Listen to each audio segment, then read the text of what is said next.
Hello everyone, welcome back to a special episode of the Jade Dragon Aladdin campaign.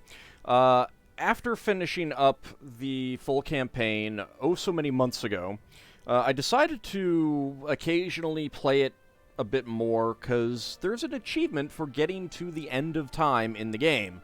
Getting to 1453, I think. Well, there's actually three. There's 7 centuries for starting at the very earliest start date, which I did not do with this campaign. There's Persistent Survivor, which you get for starting at the start date we did for this campaign.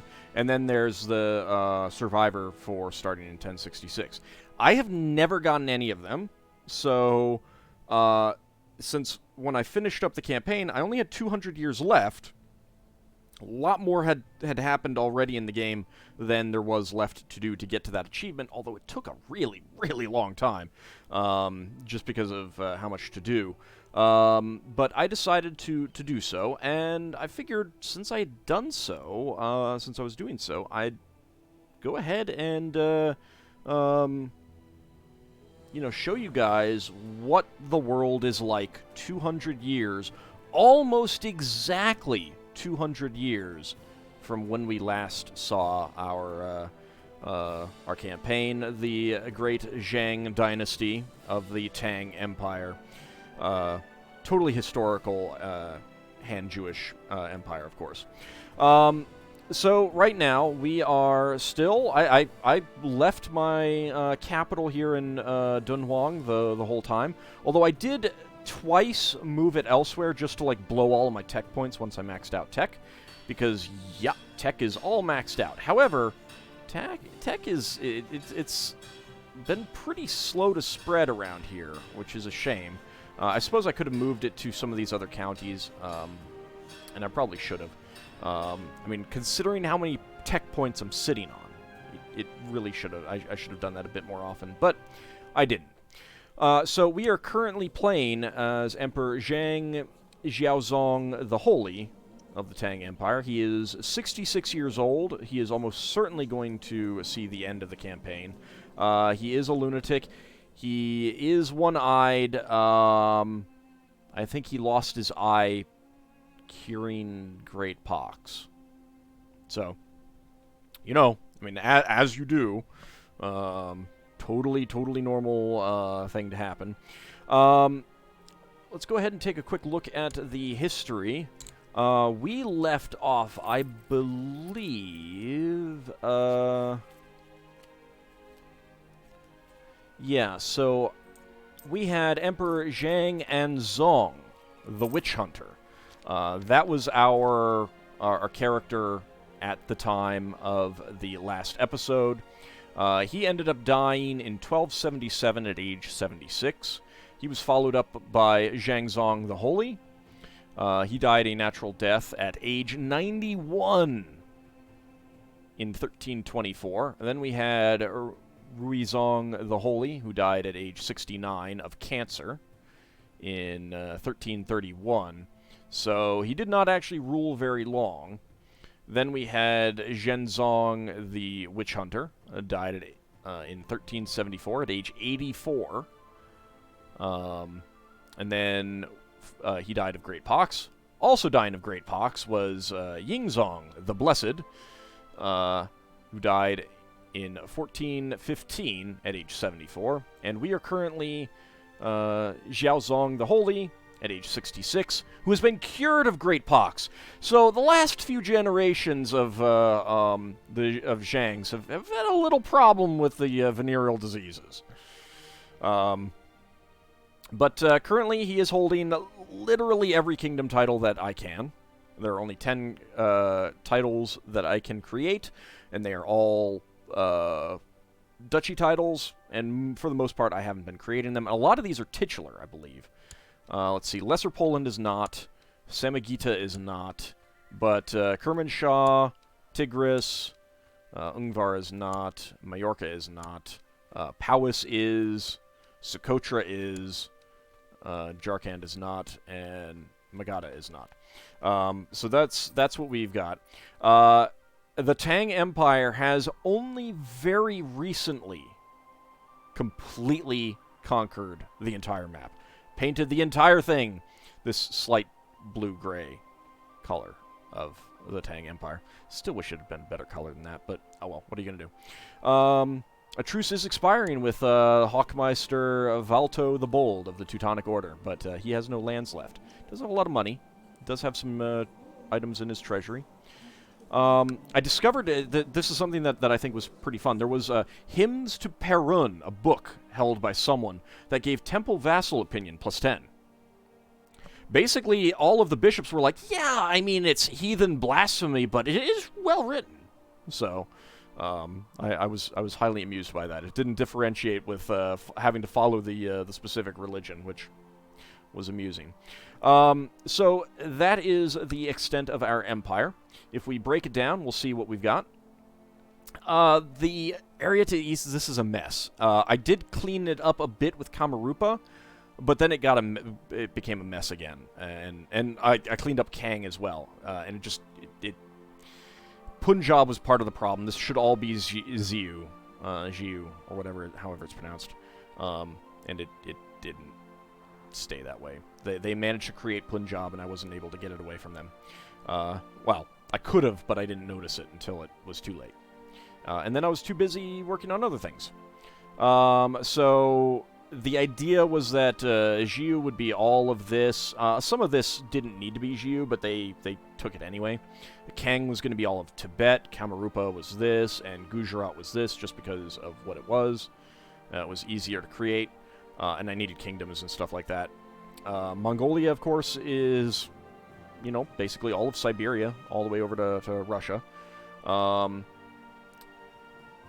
Transoxiana should have been basically all of this, and then Bengal, but I goofed up and accidentally felt I needed a new kingdom, and wasn't even thinking about giving stuff to Transoxiana, which could definitely have held more.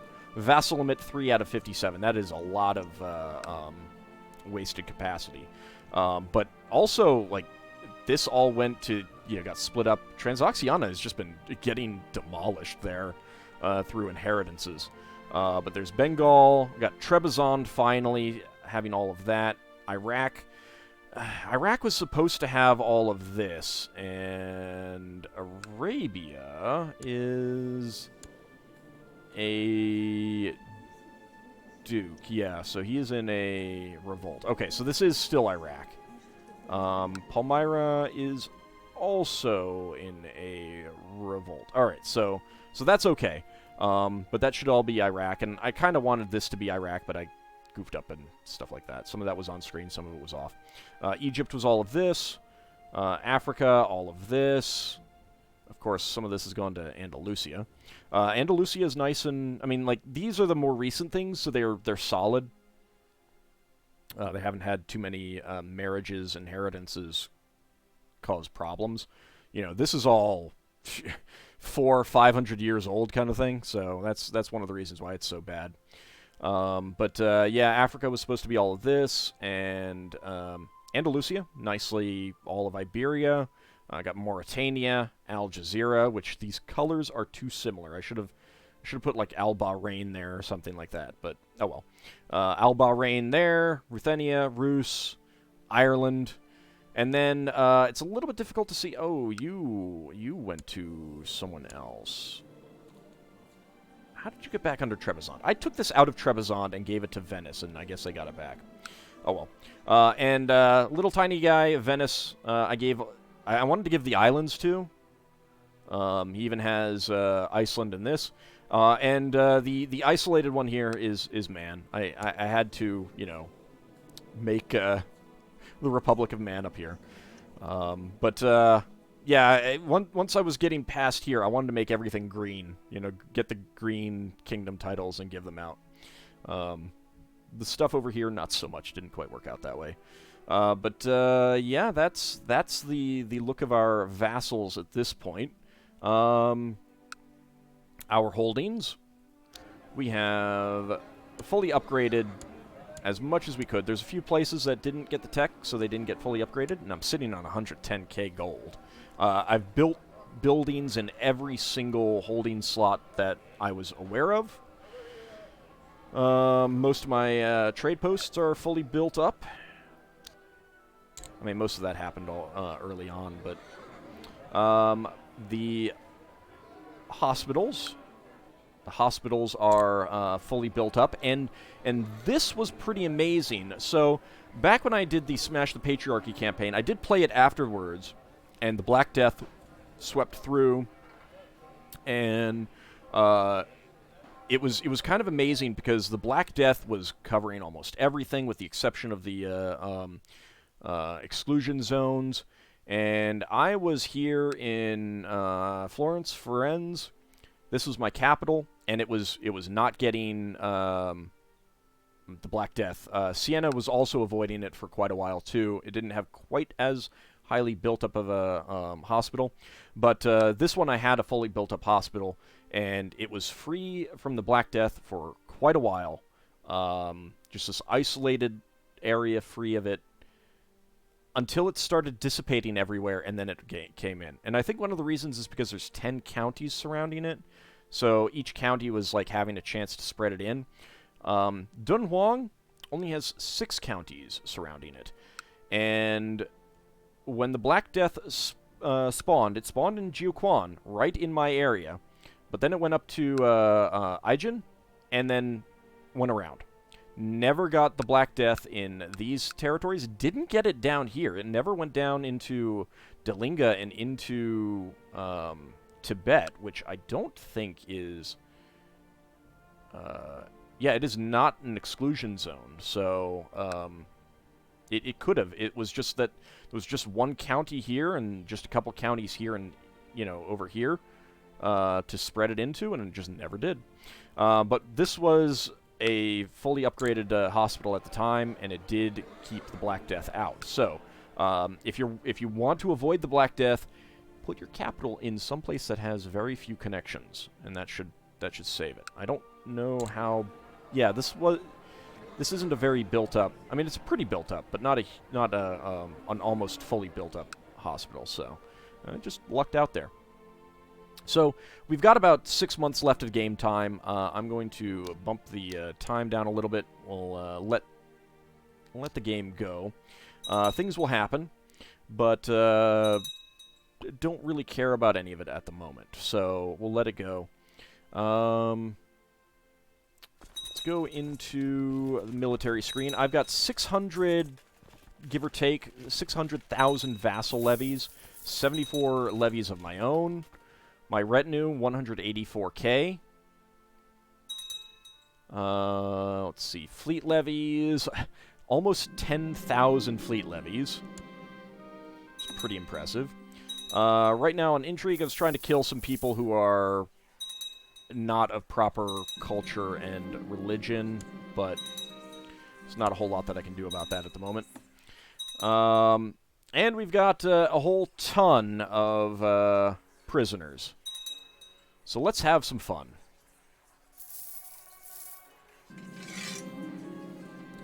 "61 characters in your dungeons. This will cause you to lose 80 piety. This will worsen your vassal's opinion of you by minus 500. Oh, well, that's not good. I don't want that. This will upset the realms of some of the characters executed. Well, shoot. Is it because of you? Let me pause. Hold on.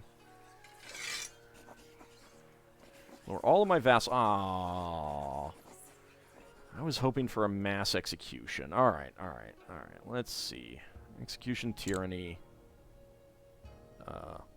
Abroad. Wow, only 11. Lose 40 piety. Yeah. Alright, well, we'll still have a little fest.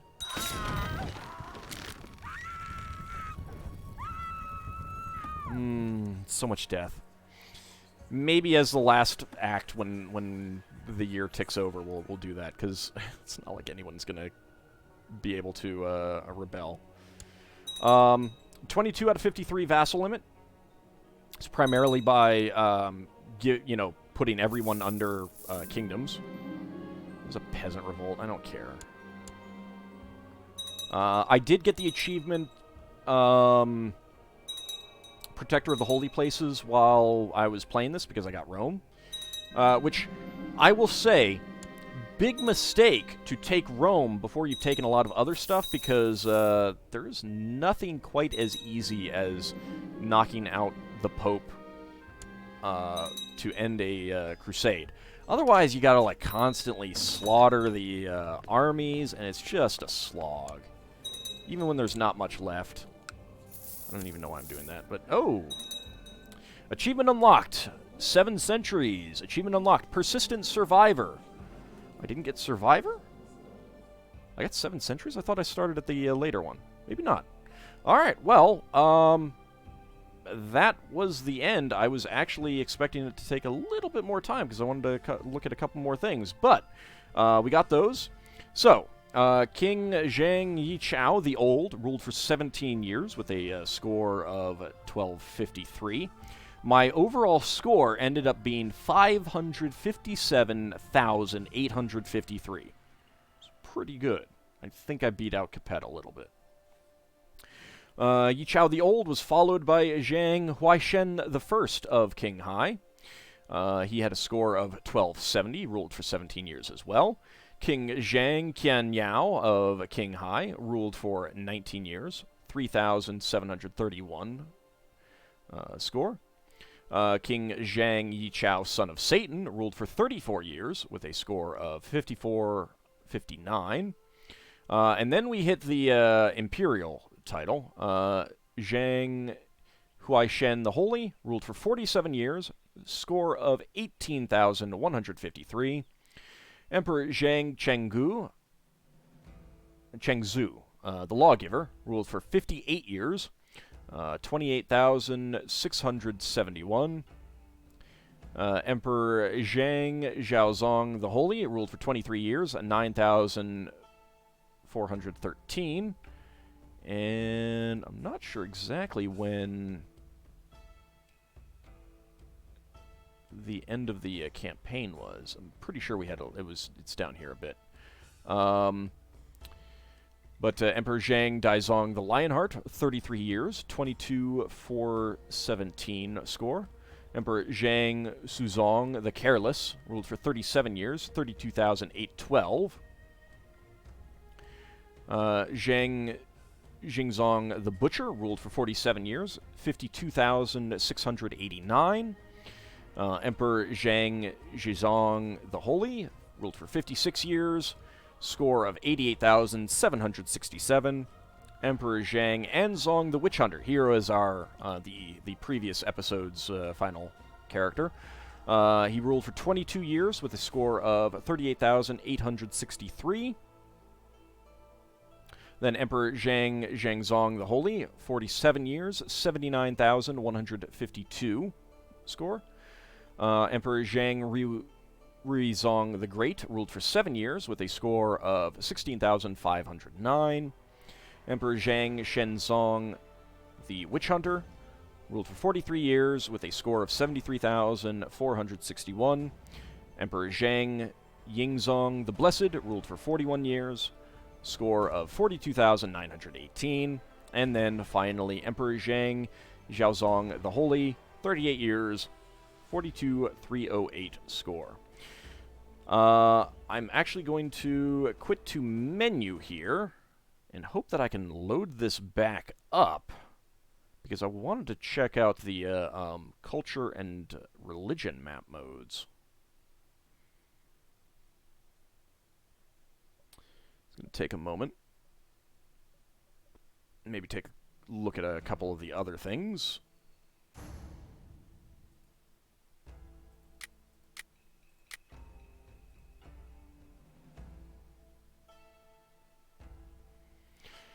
So I do find it very interesting that the game basically ended almost exactly 200 years after that final episode. That was pretty great. That was really pretty great.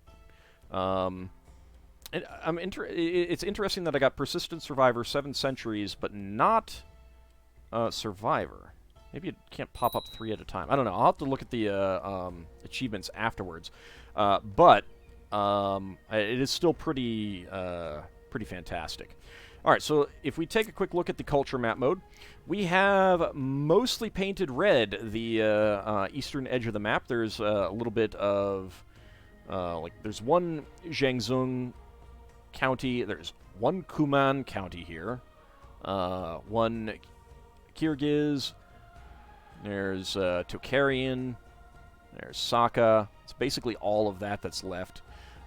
There's a little bit of Punjabi. There's quite a bit of Rajput.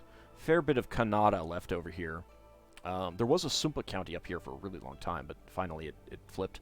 Some Bodpa. Lots of Rajput. A little bit of Persian, a little bit of Khazar and Turkish Khanty, stuff like that.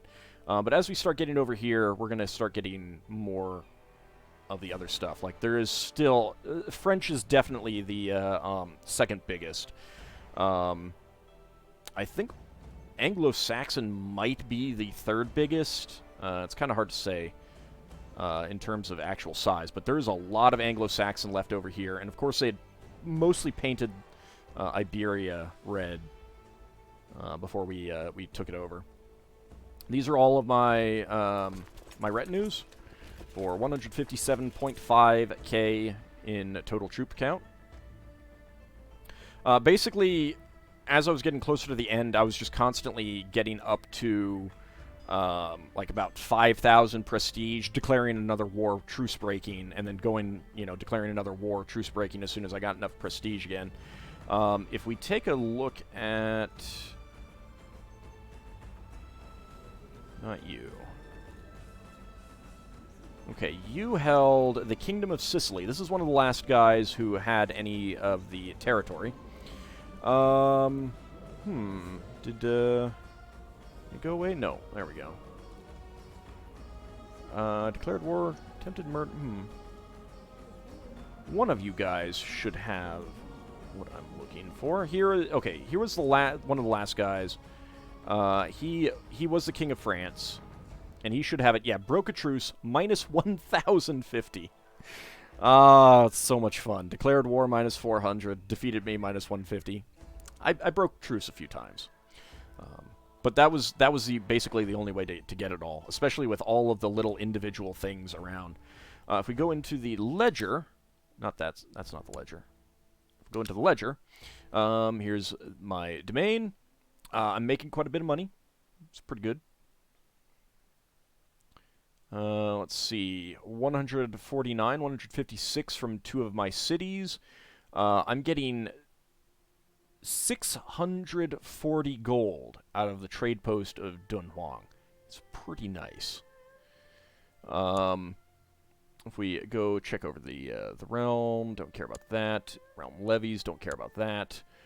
Religions. If we take a look at the religions, Jewish, of course, has a moral authority of 100. Size is 901. Miaphysite is the second with a 42 moral authority. Basically, a lot of the things that don't really have much land are at 20. And then down here we get like 8 for Lollard. None of these had heads of the religions, but then there's Catholic down at 0. Even Sunni has a higher moral authority. It's pretty great. And it's a Yazidi heresy now, which is hilarious as well. Shia never switched. Having one of the other things be the primary. But in terms of size, Catholic is still the second largest with 155. We've got Lollard with 66, Fraticelli with 57, Cathar with 52. So, to be fair, all of that is Catholic, and it's still pretty large. Jain and Hindu at 24 each, Orthodox at 11, Waldensian at 11, Paulician at 10, Buddhist at 6. We've got 5 Iconoclast, 4 Bon, 4 Sunni. It's all the Sunni left out there. 3 Yazidi, 3 Zikri, 3 Bagomalist, and then just down to the 2s and the 1s.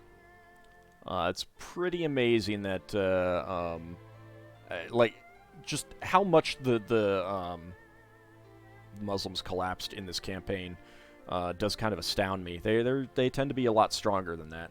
Then again, they don't have a great big Jewish empire on their east constantly attacking them. So, you know, what are you going to do, right? Let's see. Characters. This is probably not going to sort properly. Yeah, it's not sorting properly. That's fine. My dynasty, doesn't matter. Direct vassals. Got a lot of guys with a lot of gold. This mayor, because he didn't have anything to spend it on. All vassals in realm. My court.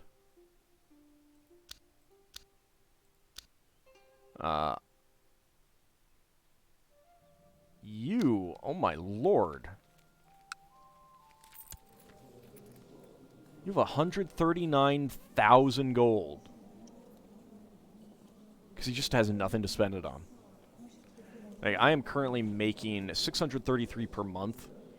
I'm making 181 prestige per month, which is pretty fantastic. Held kingdoms, 76. It really helps. Really helps to get to have all those kingdoms for constantly going to war. Breaking truces and stuff like that really does help there. Let's see. I don't think we have too many duplicates in there, but one interesting element that I did discover, if we go into the artifacts, of course, I've got the Ark of the Covenant. I've ended up inheriting a bunch of stuff, but I've got like 4 modest measures right now, which is pretty crazy. From Treasury, I'm getting build cost minus 10%, build time minus 25%, plus 10% technology spread rate. Monthly wealth, 8.5 just from my artifacts. 8.95 monthly prestige just from my artifacts. 210 monthly piety. 2.5 siege speed. Martial of plus 11. Intrigue plus 2. Diplomacy plus 9. Stewardship plus 16. Learning plus 20. Fertility plus 15%. And health plus 1. That health plus 1 is one of the reasons why my guys have been living so long. General opinion plus 10, feudal vassal opinion plus 9, city vassal opinion plus 8, tribal vassal opinion plus 10, vassal opinion plus 15, sex appeal plus 20, same religion opinion plus 10, short reign years minus 2, personal combat skills plus 7, dynasty opinion plus 5, female dynasty member opinion plus 15, own children opinion plus 20, morale damage plus 55%, morale defense plus 40%, narrow flank plus 10%. It's pretty powerful, just building up all of these artifacts. And I had stuff that I probably should have given out to people, like, you know, Ruby Scepter, Bejeweled Dagger, stuff that I won through battles and things like that, and I just never did anything with. Legends of the Blake, same dynasty as Count John of Chester, which doesn't do anything for me because I'm not the proper culture. I got that in a war. I did end up destroying an emerald tablet that I captured in a siege, which was pretty funny. I never did get like the Jade Dragon or the water clock though, and they're out there. There's another modest measures. I have a bunch of treatise on fishing with an angle. I have a bunch on decent cookbooks. I think I have 2 on Chinese Imperial Warfare. It's hilarious just constantly getting these over and over again. Probably could have gone and tried to swap out some of my magnum opuses if they weren't level 4, but I never. I had other things to do. The Han retook the Chinese Empire. Right now, I can send a gift. He likes Jews, so I get extra stuff out of that. If I were to send the Emerald Tablet, I get 7,500 grace from that alone.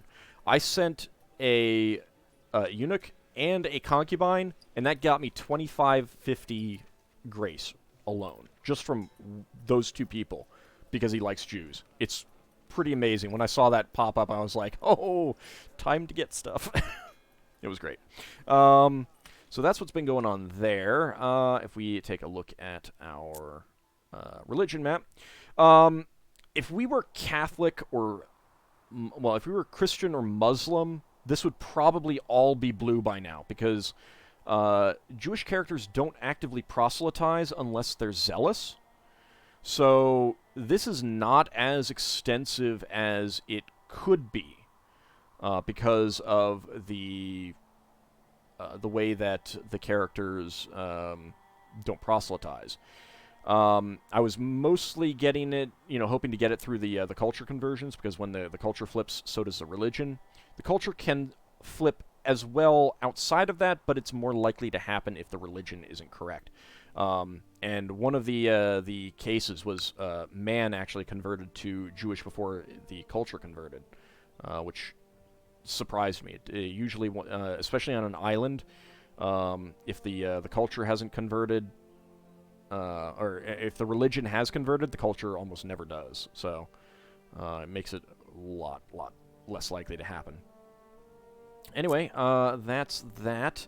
If we take a look at our family dynasty, our prestige is 8,756. There are 459 total members of our dynasty, with living members 54.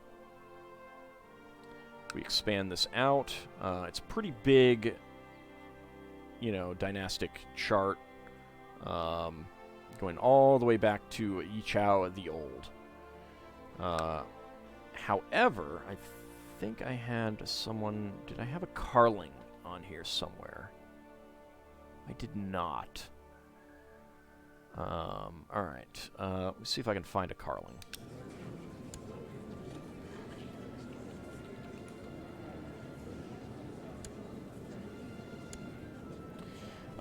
Total members, 1,133 Carlings, and 8,967 prestige, 15 current living members.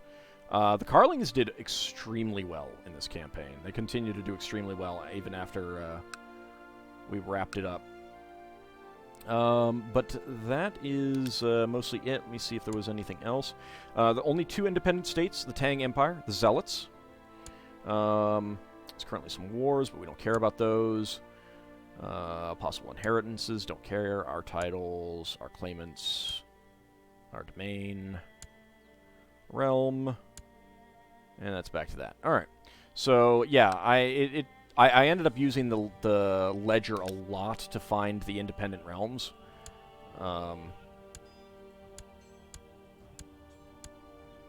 Because it's almost impossible to find the individual barons at that point.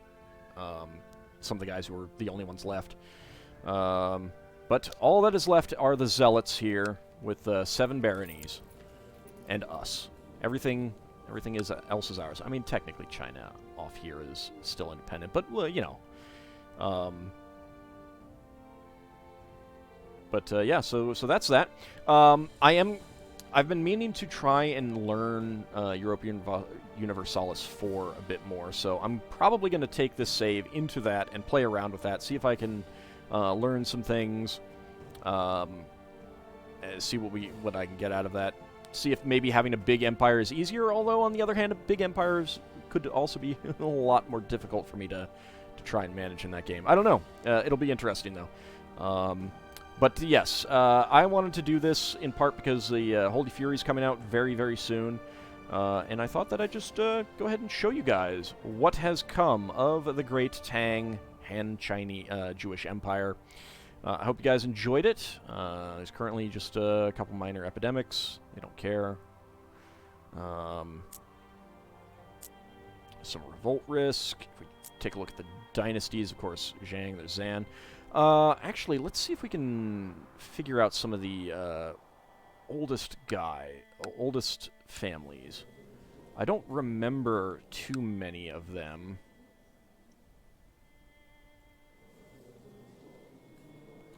Kang, I think, is pretty old. 150. How far back do you go? Died in 1009. So yeah, it's pretty old. Huang might be pretty old. 134.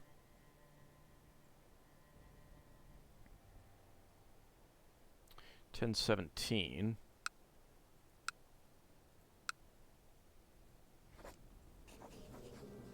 Zhan, I think, is one of the older ones. 991. There's got to be some even older than that. I know you're not that old. You got 201, but you've been consistently in charge. 1021. All right, so we're seeing people from about that period of time. Lei might be pretty old.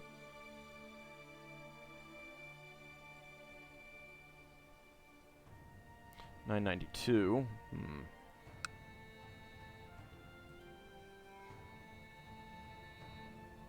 Holy cow. I didn't realize Zhang spread so much. Let's see. Jin, how old are you? 271. Might be one of the older ones. 1126. Nope. I did end up going through and changing some of the shields to match the Taoist thing. I did it just a little bit, not a whole lot, but it did end up taking a lot of time, so I didn't do it too much. Sima, I think, is pretty old. Well, actually, this is Kamarupa, 1011. Wow. Wow, I didn't know that your family's spread out there. Huh.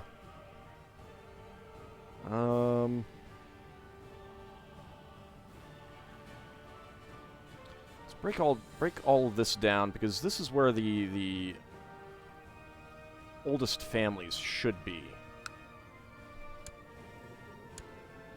Land might be pretty old. 453 members. Yeah, this is definitely one of the older ones, I think. 1008. I don't know.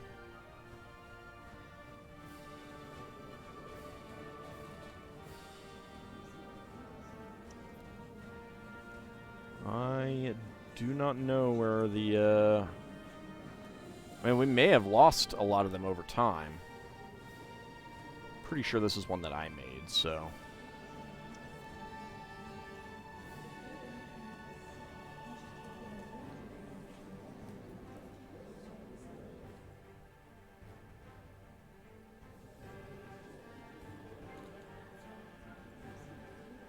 What about you? How old are you? 537 members. That's possible. 1045. No, I don't know.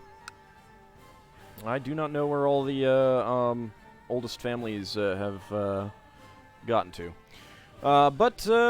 Yeah. I hope you guys have liked this little bit of a wrap-up, a follow-up. I had a lot of fun just kind of marathoning this recently. Yeah, it's been fun. I look forward to more Crusader Kings II. I hope you do as well. I'll see you guys next time.